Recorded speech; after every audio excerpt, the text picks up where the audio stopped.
The silent goodbye. The old mango tree stood tall at the edge of the village, its wide branches stretching like arms trying to embrace the sky. For as long as Asha could remember, it had been her father's favorite place. He would sit under it after a long day of work, humming little songs, telling her stories of his childhood, and sometimes just closing his eyes as if the tree gave him peace. Now, that tree felt different. It looked the same.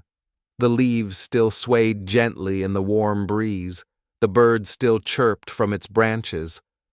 But for Asha, the world had lost its color. The day her father passed away, something inside her broke in a way she didn't know how to fix. She stood under the tree in silence. Her mother was inside their small house, crying softly, while neighbors gathered around to comfort her.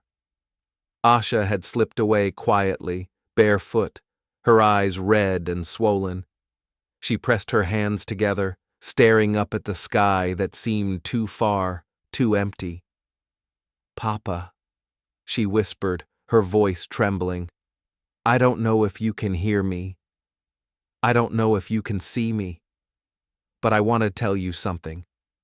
Her heart pounded as if the words were too heavy to speak, yet too important to keep inside. "I will make you proud," she said finally, her lips barely moving. "I don't know how, but I will. I promise." It wasn't a loud promise. No one else heard it. Only the tree, the sky, and her own heart carried those words. But in that moment, Asha felt something stir inside her.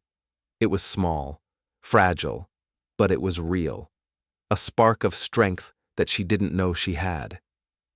The days after her father's death passed like shadows.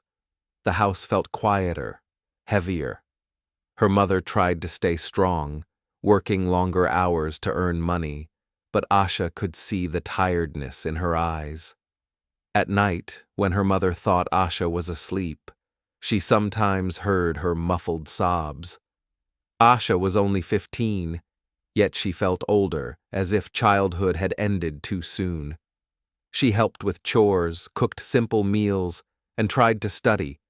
But every time she sat with her school books, her father's voice echoed in her memory. "You have a sharp mind, Asha," he used to say. "Don't waste it. Education will take you further than anything else." She would nod then, not really understanding the weight of his words. Now, those words were her anchor. At school, things weren't easy. Asha's classmates knew about her father's death, and while some were kind, others whispered when they thought she couldn't hear.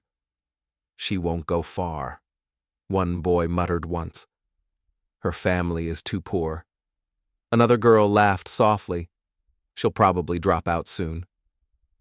Girls like her usually do. The words stung, but Asha kept quiet. She held on to her father's voice instead, reminding herself of the promise she had made. One afternoon, after school, she sat again under the mango tree with her notebook. The sun was setting, painting the sky with orange and pink. She tried to solve her math problems, but the numbers danced on the page. Her hands trembled with frustration. "I can't do this," she muttered, tears pricking her eyes. "It's too hard."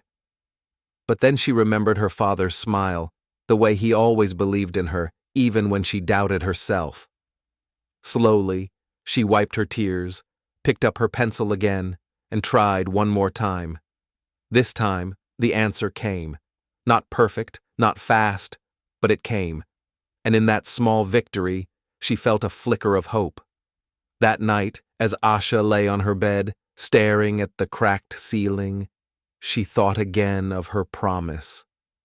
She didn't know what making him proud really meant yet. Was it becoming a top student? Was it helping her mother? Was it something bigger? All she knew was that she couldn't let go of that promise. It was the only thing that gave her direction in the storm her life had become. Before sleep pulled her into dreams, she whispered to the darkness, "I won't give up, Papa. Not ever." And though no one answered, the silence didn't feel so empty anymore.